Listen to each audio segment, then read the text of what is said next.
શાંતિ 5/5/2024 આજના વ્યક્ત બાપ દાદાના મધુર મહાવાક્ય. રિવાઇઝ ડેટ છે 15/11/99. બાપ સમાન બનવાનો સહજ પુરુષાર્થ. આજ્ઞાકારી બનો. આજે બાપ દાદા પોતાની હોલી હંસ મંડળીને જોઈ રહ્યા છે. દરેક બાળક હોલી હંસ છે. સદા મનમાં જ્ઞાન રત્નોનું મનન કરતા રહે છે. હોલી હંસનું કામ જ છે વ્યર્થના પથ્થર છોડવા અને જ્ઞાન રત્નોનું મનન કરવું. એક એક રત્ન કેટલા અમૂલ્ય છે. દરેક બાળક જ્ઞાન રત્નોની ખાણ બની ગયા છે. જ્ઞાન રત્નોના ખજાનાથી સદા ભરપૂર રહે છે. આજે બાપ દાદા બાળકોમાં એક વિશેષ વાત ચેક કરી રહ્યા હતા. તે કઈ હતી? જ્ઞાન અથવા યોગની સહજ ધારણાનું સહજ સાધન છે બાપ અને દાદાના આજ્ઞાકારી બનીને ચાલવું. બાપના રૂપમાં પણ આજ્ઞાકારી, શિક્ષકના રૂપમાં પણ અને સદગુરુના રૂપમાં પણ. ત્રણેય રૂપોમાં આજ્ઞાકારી બનવું અર્થાત સહજ પુરુષાર્થી બનવું. કારણ કે ત્રણેય રૂપોથી બાળકોને આજ્ઞા મળી છે. અમૃત વેલાથી લઈને રાત સુધી દરેક સમય દરેક કર્તવ્યની આજ્ઞા મળેલી છે. આજ્ઞાના પ્રમાણે ચાલતા રહો તો કોઈ પણ પ્રકારની મહેનત અથવા મુશ્કેલ અનુભવ નહીં થશે. દરેક સમયના મનસા સંકલ્પ, વાણી અને કર્મ ત્રણેય પ્રકારની આજ્ઞા સ્પષ્ટ મળેલી છે. વિચારવાની પણ આવશ્યકતા નથી કે આ કરીએ કે ન કરીએ, આ રાઈટ છે કે રોંગ છે. વિચારવાની પણ મહેનત નથી. પરમાત્મા આજ્ઞા છે જ સદા શ્રેષ્ઠ. તો બધા કુમાર જે પણ આવ્યા છો, ખૂબ સારું સંગઠન છે. તો દરેકે બાપના બનતા જ બાપ સાથે વાયદો કર્યો છે. જ્યારે બાપના બન્યા છો તો સૌથી પહેલો વાયદો કયો કર્યો? બાબા, તન મન ધન જે પણ છે, કુમારોની પાસે ધન તો વધારે હોતું નથી, છતાં પણ જે છે બધું તમારું છે. આ વાયદો કર્યો છે. તન પણ, મન પણ, ધન પણ અને સંબંધ પણ બધા તમારાથી. આ પણ વાયદો પાક્કો કર્યો છે. જ્યારે તન મન ધન સંબંધ બધું તમારું છે તો મારું શું રહ્યું? પછી કઈ મારાપણું છે? છે જ શું? તન મન ધન જન બધું બાપના હવાલે કરી દીધું. પ્રવૃત્તિ વાળાઓએ કર્યું છે, મધુબન વાળાઓએ કર્યું છે. પાક્કું છે ને? જ્યારે મન પણ બાપનું થયું, મારું મન તો નથી ને કે મન મારું છે. મારું સમજીને યુઝ કરો છો. જ્યારે મન બાપને આપી દીધું તો આ પણ તમારી પાસે અમાનત છે. પછી યુદ્ધ કેમ કરો છો? મારું મન પરેશાન છે, મારા મનમાં વ્યર્થ સંકલ્પ આવે છે, મારું મન વિચલિત થાય છે.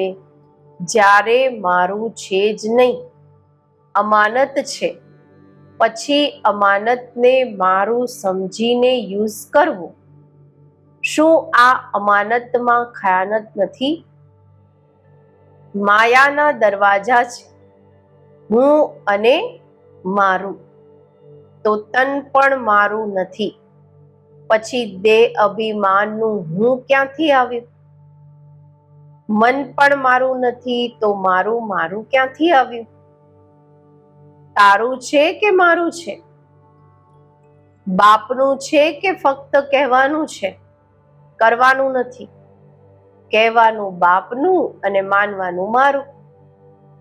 ફક્ત પહેલો વાયદો યાદ કરો કે ન બોડી કોન્શિયસ નું હું છે, ન મારું. તો જે બાપની આજ્ઞા છે, તનને પણ અમાનત સમજો, મનને પણ અમાનત સમજો. પછી મહેનતની જરૂર છે શું?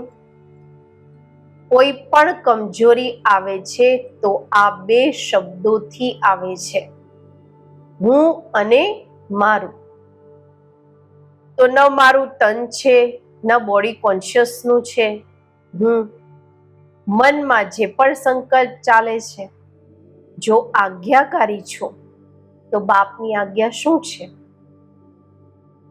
પોઝિટિવ વિચારો, શુભ ભાવનાના સંકલ્પ કરો, ફાલતુ સંકલ્પ કરો. આ બાપની આજ્ઞા છે શું? નહીં. જ્યારે તમારું મન નથી છતાં પણ વ્યર્થ સંકલ્પ કરો છો, તો બાપની આજ્ઞાને પ્રેક્ટિકલમાં નહીં લાવ્યા ને? ફક્ત એક શબ્દ યાદ કરો કે હું પરમાત્મા આજ્ઞાકારી બાળક છું.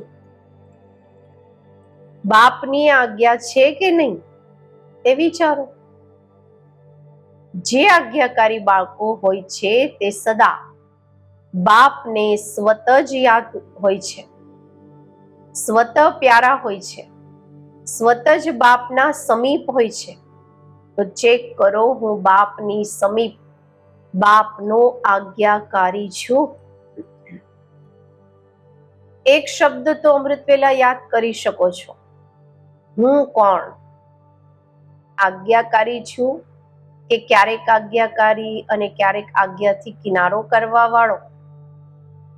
બાપ દાદા સદા કહે છે કે કોઈ પણ રૂપમાં જો એક બાબાનો સંબંધ જ યાદ રહે, દિલથી નીકળે બાબા, તો સમીપતાનો અનુભવ કરશો. મંત્રની જેમ નહીં કહો બાબા બાબા, તે રામ રામ કહે છે, તમે બાબા બાબા કહો, પરંતુ દિલથી નીકળે બાબા. દરેક કર્મ કરતા પહેલા ચેક કરો કે મન માટે, તન માટે કે ધન માટે બાબાની આજ્ઞા શું છે. કુમારોની પાસે ભલે કેટલું પણ થોડું ધન છે, પરંતુ જેમ બાપે આજ્ઞા આપી છે કે ધનનો પોતામેલ કયા પ્રકારથી રાખો, તેવી રીતે રાખ્યો છે કે જેમ આવે તેમ ચલાવો. દરેક કુમારને ધનનો પણ પોતામેલ રાખવો જોઈએ. ધનને ક્યાં અને કેવી રીતે યુઝ કરવાનું છે, મનને પણ ક્યાં અને કેવી રીતે યુઝ કરવાનું છે, તનને પણ ક્યાં લગાવવાનું છે, આ બધો પોતામેલ હોવો જોઈએ. આપ દાદીઓ જ્યારે ધારણાની ક્લાસ કરાવો છો તો સમજાવો છો ને કે ધનને કેવી રીતે યુઝ કરો, કેવી રીતે પોતામેલ રાખો. કુમારોને ખબર છે પોતામેલ કેવી રીતે રાખવાનો છે, ક્યાં લગાવવાનું છે? આ ખબર છે? થોડા હાથ ઉઠાવે છે. નવા નવા પણ છે, એમને ખબર નથી. એમને આ જરૂર બતાવવાનું છે કે શું શું કરવાનું છે. નિશ્ચિંત થઈ જશો, બોજ નહીં લાગશે, કારણ કે તમારા બધાનું લક્ષ્ય છે કુમાર એટલે double light, double light, light. કુમારોનું લક્ષ્ય છે ને કે અમારે નંબર 1 આવવાનું છે, તો લક્ષ્યની સાથે લક્ષણ પણ જોઈએ. લક્ષ્ય ખૂબ ઊંચું છે અને લક્ષણ નથી, તો લક્ષ્ય સુધી પહોંચવાનું મુશ્કેલ છે. એટલે જે બાપની આજ્ઞા છે એને સદા બુદ્ધિમાં રાખી પછી કાર્યમાં આવો. બાપ દાદાએ પહેલા પણ સમજાવ્યું છે કે બ્રાહ્મણ જીવનનો મુખ્ય ખજાનો છે સંકલ્પ, સમય અને શ્વાસ. તમારા શ્વાસ પણ ખૂબ અમૂલ્ય છે. એક શ્વાસ પણ કોમન ન હોય, વ્યર્થ ન હોય. ભક્તિમાં કહે છે શ્વાસો શ્વાસ. પોતાના ઈષ્ટને યાદ કરો. શ્વાસ પણ વ્યર્થ નહીં જાય. જ્ઞાનનો ખજાનો, શક્તિનો ખજાનો આ તો છે જ, પરંતુ મુખ્ય ત્રણેય ખજાના સંકલ્પ, સમય અને શ્વાસ આજ્ઞા પ્રમાણે સફળ થાય છે.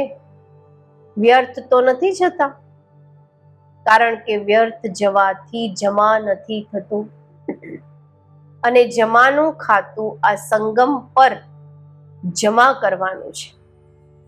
ભલે સતયુગમાં, ત્રેતામાં શ્રેષ્ઠ પદ પ્રાપ્ત કરવાનું છે, ભલે દ્વાપરમાં પૂજ્ય પદ મેળવવાનું છે, પરંતુ બંનેનું જમા આ સંગમ પર કરવાનું છે.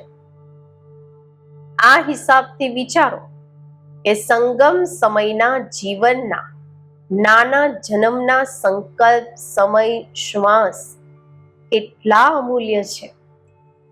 આમાં અલબેલા નથી બનવાનું. જેવી રીતે આવ્યો તેવી રીતે દિવસ વીતી ગયો.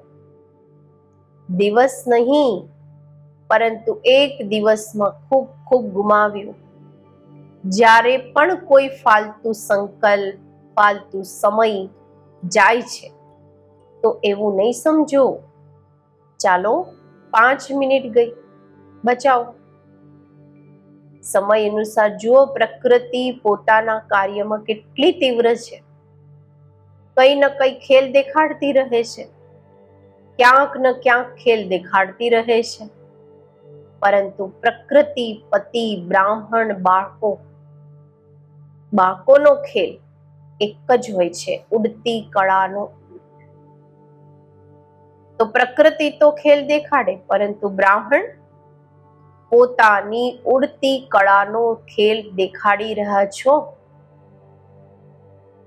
કોઈ બાળકોએ બાપ દાદાને ઓડિશાના સમુદ્રી તોફાનનું રિઝલ્ટ લખીને આપ્યું.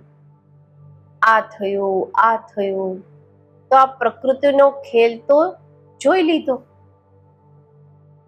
પરંતુ બાપ દાદા પૂછે છે કે આપ લોકોએ ફક્ત પ્રકૃતિનો ખેલ જોયો કે પોતાની ઉડતી કળાના ખેલમાં બિઝી રહ્યા છો, કે ફક્ત સમાચાર સાંભળતા રહ્યા? સમાચાર તો બધા સાંભળવા પણ પડે છે, પરંતુ જેટલો સમાચાર સાંભળવામાં ઇન્ટરેસ્ટ રહે છે, એટલો પોતાની ઉડતી કળાની બાજીમાં રહેવાનો ઇન્ટરેસ્ટ રહ્યો.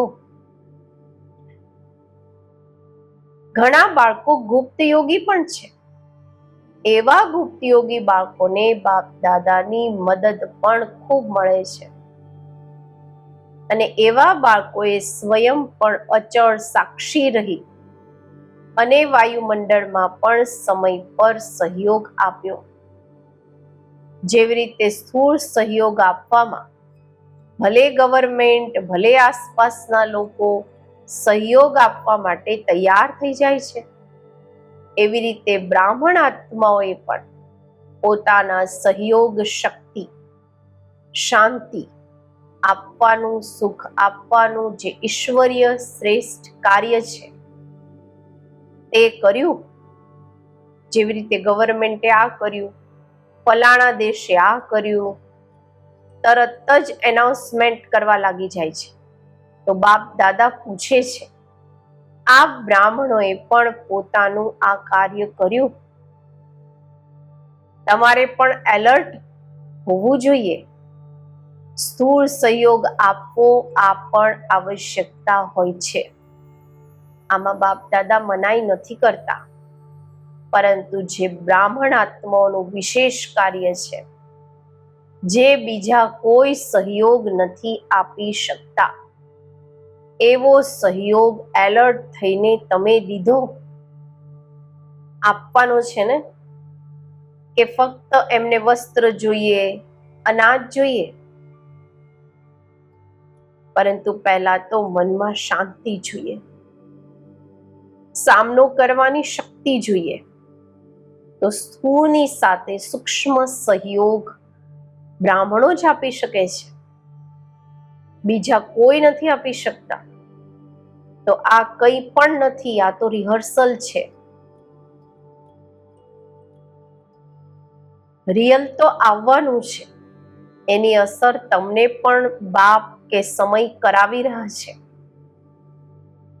તો જે શક્તિઓ, જે ખજાનો તમારી પાસે છે, એને સમય પર યુઝ કરતા આવડે છે?